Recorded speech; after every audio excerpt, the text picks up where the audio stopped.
बरेली के मौलाना तौकीर रजा का बड़ा ऐलान, 23 हिंदू युवाओं का करेंगे सामूहिक धर्म परिवर्तन। एआईएमआईएम के पदाधिकारी ने सौंपा राष्ट्रपति को ज्ञापन, मुसलमान पिछड़े और दलितों पर बताया निशाना। 21वीं पशु गणना की तैयारी, 3 राज्यों के नोडल अधिकारियों को प्रशिक्षण। बीजेपी नेता को एक्स पर पोस्ट करना पड़ा भारी, अलग अलग नंबर से मिल रही धमकियां। वाराणसी में बारिश का कहर, खतरे के निशान के पास हुआ जलस्तर। नमस्कार, आज की खबर में आपका स्वागत है। मैं हूं आपके साथ शिखा मेहरोत्रा। शुरुआत करते हैं उत्तर प्रदेश खबरों की। बरेली के मौलाना तौकीर रजा ने प्रेस कॉन्फ्रेंस कर बड़ा ऐलान किया है।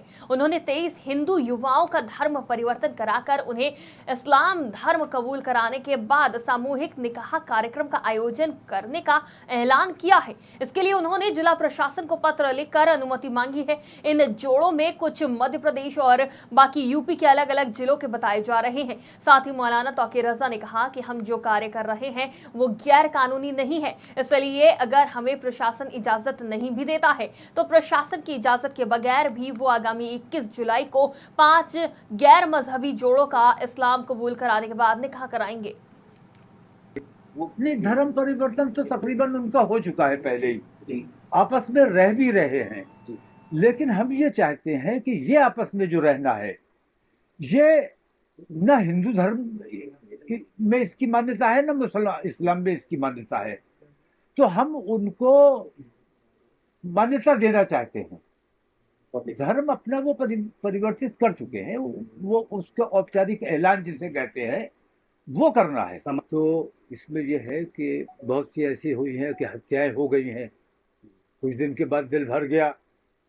और जब कानूनी तरीके से काम हो और मजहबी तरीके से काम होगा, मजहब अगर इन्वॉल्व होगा तो उसकी बरकत होती है। और जो खुद मुख्तार होते हैं वहाँ अक्सर कुछ दिन की मोहब्बतें होती हैं, उसके बाद सब कुछ खत्म हो जाता है।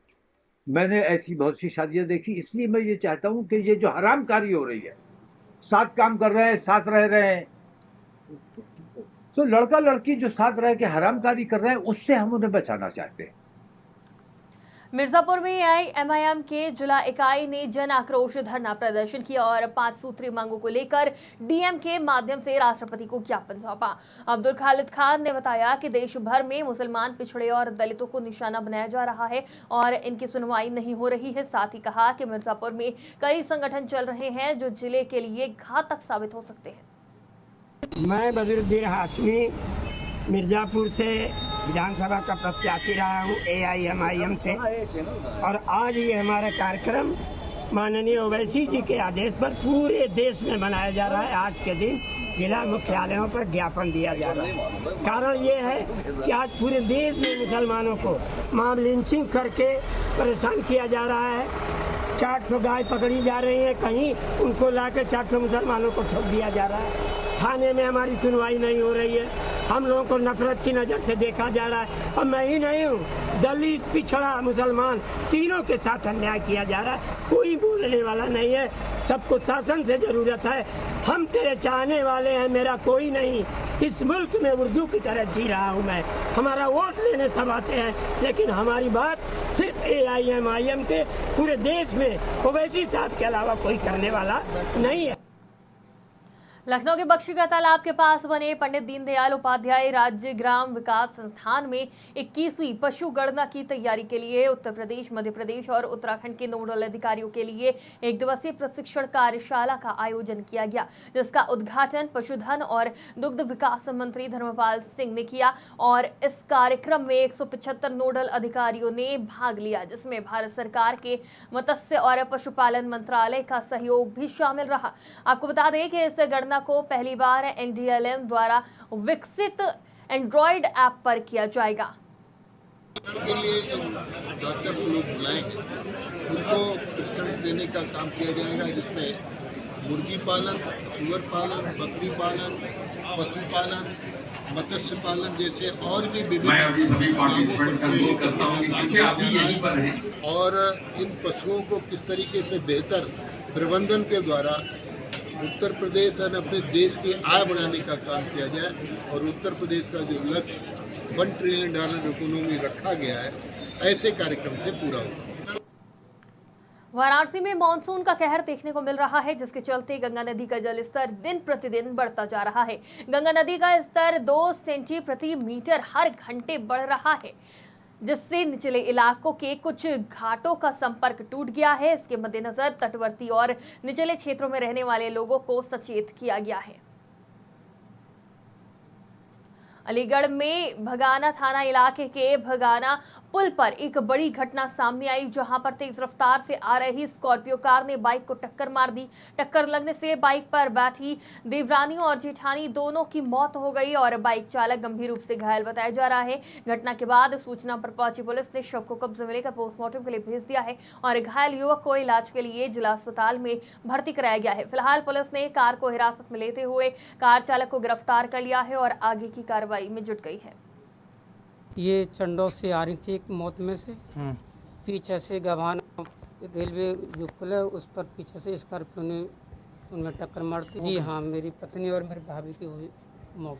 IFR की कॉपी भी दे दी उन्होंने हमें। अब कहाँ हैं आप लोग? इस टाइम पोस्टमार्टम पोस्टमार्टम करा रही है।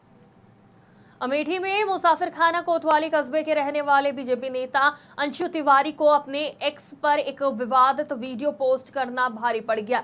विवादित वीडियो पोस्ट करने के बाद बीजेपी नेता को अलग अलग नंबर से धमकियां मिल रही हैं, जिसके बाद नेता ने मुसाफिर खाना थाने में शिकायत दर्ज कराते हुए SSP से अपनी जान बचाने की गुहार लगाई है।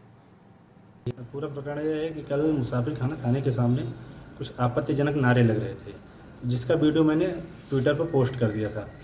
तब से मेरे पास कॉल आ रही है, देश से आ रही है, विदेश से आ रही है, जिसमें जान से मारने की धमकी दी जा रही है। लगातार माँ बहन की गाली दी जा रही है। फ़ोन करके बार बार हर घंटे पे फ़ोन किया जाता है। 6-7 फ़ोन आते हैं हर घंटे पे, 2 घंटे पे, जिसमें गाली दी जाती है। फ़ोन उठाते ही जान से मारने की धमकी दी जाती है। आपने इसकी शिकायत कहीं किया? इसकी शिकायत मैंने, मेरे पास जब कल रात में फ़ोन आया, वही लगभग 11:30 बजे फ़ोन आया, तो मैं थाने गया, एप्लीकेशन दिया। उसके बाद आज सुबह भी मैं जिला अध्यक्ष राम प्रसाद मिश्रा जी व पूर्व जिला अध्यक्ष दुर्गेश त्रिपाठी जी के साथ कप्तान साहब से मिलने गया। कप्तान साहब ने हम लोगों की बातें सुनी, उसके बाद आश्वासन दिया कि इस पर पूरी कार्रवाई की जाएगी और जो लोग दोषी हैं उनको छोड़ा नहीं जाएगा। बदायूं में बुढ़िया गांव में बारात के दौरान रंगशाला में अश्लील डांस देख रहे युवाओं को आधा दर्जन दबंगों ने लाठी डंडों से पीट कर लहूलुहान कर दिया। ग्रामीणों ने मुश्किल से युवक को बचाया और उसके बाद युवक खून से लथपथ हालत में थाने पहुंचा, लेकिन पुलिस ने उसकी रिपोर्ट दर्ज नहीं की। आपको बता दें कि उघेती थाना इलाके का ये मामला है। हमारे साथ ये भाई गांव की रंगशाला शादी थी। रंगशाला में हम सब लोग थे, रंगशाला देख रहे 5 लोग थे। गटसाबाजी करी, मेरे साथ में तमंचाबाजी दिखाई, मारने की धमकी दी थी। फिर पुलिस ने ये सैसमान को रेफ़र किया। सैसमान से फिर अस्पताल पहुँचे। अस्पताल से फिर सैसमान अस्पताल से बदायूं को रेफ़र किया हमें। पुलिस ने हमारी कोई जाने की तहरीफ के पहला इलाज करा, उसके बाद हम तहरीफ लिखेंगे। लखनऊ में न्यू हैदराबाद स्थित आइडियल डे केयर ने अपनी दूसरी वर्षगांठ धूमधाम से मनाई। आइडियल डे केयर एक प्री प्राइमरी स्कूल है। सेंटर हेड साइमा किदवई ने बताया कि इस अवसर पर बच्चों के लिए फैंसी ड्रेस प्रतियोगिता भी आयोजित करी गई।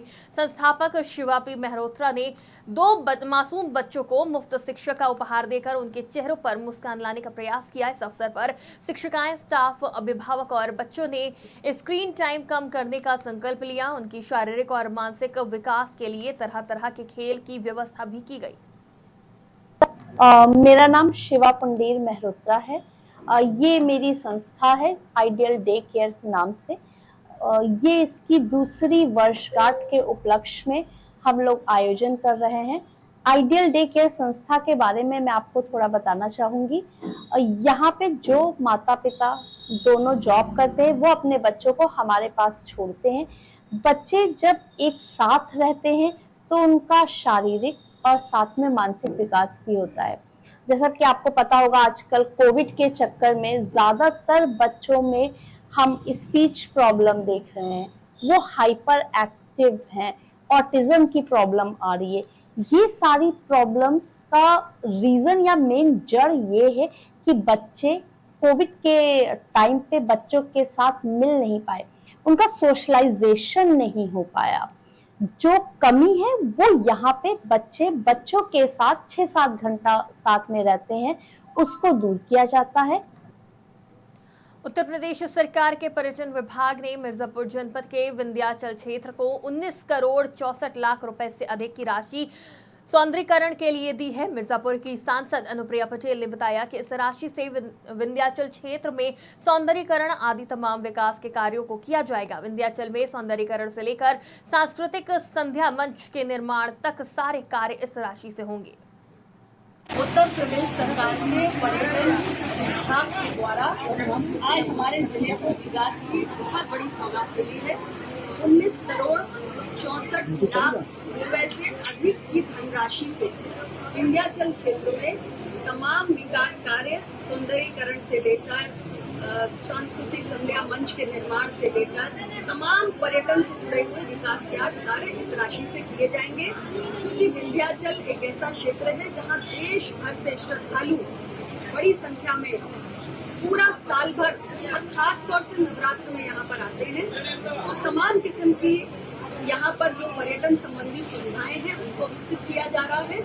हमारी सरकार की ये सोच है कि धार्मिक पर्यटन के माध्यम से हमें क्षेत्र की जो अर्थव्यवस्था, जो आर्थिक शक्ति है, उसको भी बढ़ावा देना है। उत्तर रायबरेली में खीरो थाना इलाके के रायपुर में एक दबंगई का मामला सामने आया, जहां पर दबंगों ने एक ही परिवार के 3 लोगों पर चाकू से हमला कर दिया और जान से मारने की कोशिश की। आपको बता दें कि दबंगों ने महिला के पेट में चाकू से वार किया और युवक की उंगली काट दी, जिससे दोनों लोग गंभीर रूप से घायल हो गए। इलाज के लिए घायलों को सामुदायिक स्वास्थ्य केंद्र में भर्ती कराया गया, जिसके बाद डॉक्टरों ने घायलों को जिला अस्पताल में रेफर कर दिया।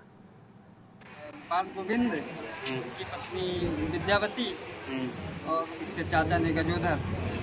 दीवार ऐसे हुआ था, उसके दरवाजे से चली गई, इसी रास्ते का कीचड़ था, सूखी रास्ता चली गई। उसने बोला मेरे दरवाजे से क्यों गई।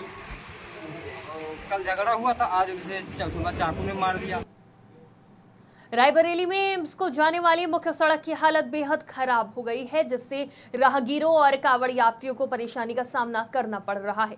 आपको बता दें कि डलमऊ रोड पर रेलवे ओवरब्रिज का कार्य चल रहा है, लेकिन पीडब्ल्यूडी ने मुंशीगंज कस्बे की पुरानी सड़क को अभी तक ठीक नहीं करवाया है। जिलाधिकारी हर्षिता माथुर ने संबंधित विभाग को जल्द से जल्द सड़क सुधारने के निर्देश दिए हैं, ताकि यात्रियों को कोई असुविधा न हो। आगामी सावन मेला है और जो कांवड़ यात्रा है उसके दृष्टिगत सारी तैयारियां निरंतर की जा रही हैं। इसका प्रमुख अंग है जो हमारी सड़कें हैं उनका जहाँ पे भी आवश्यकता है वहाँ पर रिपेयर हो जाए। एम्स वाली जो सड़क आप बता रहे हैं निश्चित रूप से बहुत ही महत्वपूर्ण सड़क है और उसके संबंध में भी निर्देशित किया गया है कि उसको रिपेयर कर दिया जाए और ये कार्य भी शुरू हो गया है। इसको निरंतर इसकी निगरानी करके करवा दें। रामपुर के सीआरपीएफ के ग्रुप सेंटर में सॉल्वर समेत 2 लोगों को पुलिस ने हिरासत में लिया है। जानकारी के मुताबिक सॉल्वर और उसके साथी फिरोजाबाद के बताए जा रहे हैं। कोतवाली में पूछताछ के बाद आरोपियों ने बताया कि वो सिविल लाइन अभ्यर्थी सुधांशु की जगह आया था। एसपी रामपुर विद्यासागर मिश्रा ने कहा कि दोनों पर सख्त कार्रवाई होगी। ये देखिए, सीआरपीएफ ग्रुप सेंटर पर भर्तियां चल रही हैं। इस संबंध में पुलिस के द्वारा पूर्व से ही ऐसे लोग जो परीक्षा में किसी प्रकार की गड़बड़ी कर सकते हैं, उनके विरुद्ध हमारी टीम लगातार सक्रिय थी। आज सीआरपीएफ ग्रुप सेंटर से हमें 2 लोगों को भेजा गया है, जिनके विरुद्ध वैधानिक कार्रवाई की जाएगी। ये गलत नाम पते से परीक्षा में सम्मिलित हुए थे और अभी जैसे ही तहरीर प्राप्त हो रही है, इनके विरुद्ध कार्रवाई की जाएगी। कहाँ के रहने वाले बताए जा रहे हैं? ये जनपद फिरोजाबाद के रहने वाले हैं। सिद्धार्थनगर में मोहना थाना इलाके के पन्नी गांव के रहने वाले युवक ने जमुआर नाले में छलांग लगा दी, जिसके बाद उसका शव बाढ़ राहत दल ने बाहर निकाला। आपको बता दें कि शोभित नशे की हालत में गाली गलौज के चलते गांव छोड़कर भाग गया था। बाढ़ राहत दल के प्रभारी को बीते शाम एक युवक के नाले में कूदने की सूचना मिली, लेकिन अंधेरा होने की वजह से रात में रेस्क्यू संभव नहीं हो सका। सुबह से शुरू रेस्क्यू ऑपरेशन के बाद युवक का शव निकाला गया।